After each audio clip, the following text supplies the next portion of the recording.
Assalamualaikum warahmatullahi wabarakatuh. Perkenalkan, nama saya Ainul Huda. Saya prodi PPKH 2A, nomor absen 3. Saya di sini akan mempresentasikan tentang komunikasi interpersonal. Pertama-tama kita masuk ke definisi komunikasi interpersonal menurut Judy Jefferson dan kawan-kawan. Komunikasi interpersonal adalah proses yang menggunakan pesan-pesan untuk mencapai kesamaan makna antara paling tidak dua orang dalam sebuah situasi yang memungkinkan adanya kesempatan yang sama bagi pembicara dan pendengar. Sekarang definisi menurut Joseph A. DeVito.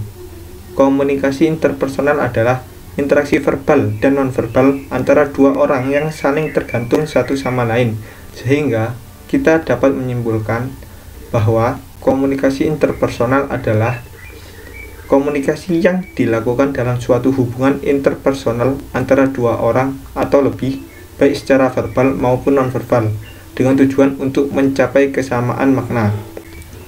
Sekarang klasifikasi komunikasi interpersonal. Di sini dibagi menjadi 4. Yang pertama, interaksi intim. Biasanya dilakukan bersama teman ataupun keluarga. Kedua, percakapan sosial. Percakapan sosial adalah interaksi untuk menyenangkan seseorang secara sederhana. Ketiga, interogasi. Interogasi adalah interaksi antara seseorang yang ada dalam kontrol yang meminta atau bahkan menuntut informasi. 4. Wawancara. Wawancara adalah salah satu komunikasi interpersonal di mana dua orang terlibat dalam percakapan yang berupa tanya jawab. Setelah itu, ciri-ciri komunikasi interpersonal. Yang pertama, terjadi secara spontan.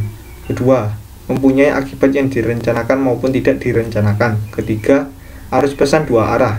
Maksudnya, orang yang berkomunikasi dapat memberi bahkan menerima informasi.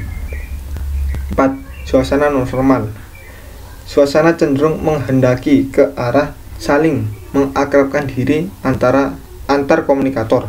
5. Pelaksanaannya lebih menonjol dalam pendekatan psikologis.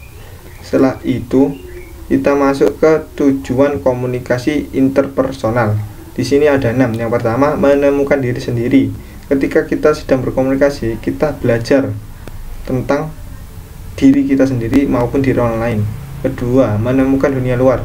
Maksudnya, kita bisa mendapatkan informasi seluas-luasnya dengan komunikasi. 3. Membentuk dan menjaga hubungan. 4. Berubah sikap dan tingkah laku. Kita bisa merubah sikap dan tingkah laku, namun hal ini memerlukan waktu yang lama dan intensitas komunikasi yang lebih intensif. 5. Untuk bermain dan kesenangan. Biasanya ini terjadi ketika kita meluangkan waktu bersama teman ataupun keluarga. 6. Untuk membantu. Hal ini diterapkan oleh seorang psikologis klinis saat mengobati pasien. Setelah itu, kita masuk ke faktor yang mempengaruhi komunikasi interpersonal. Yang pertama, citra diri. Kedua, citra pihak lain. Ketiga, lingkungan fisik. 4, kondisi. 5, bahasa badan. Setelah itu, kita masuk ke efektivitas komunikasi interpersonal. Di sini ada 5. Yang pertama, keterbukaan. Ini sangat penting, karena apabila kita tidak terbuka atau lawan bicara kita tidak terbuka, maka informasi yang kita dapat ataupun yang kita berikan sangat tidak maksimal. Kedua, empati. Ketiga, sikap mendukung. Ini perlu untuk menarik lawan bicara kita agar tertarik dengan topik.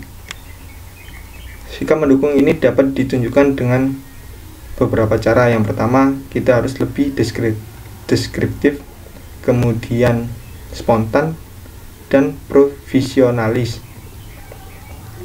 4. Sikap positif. 5. Kesetaraan.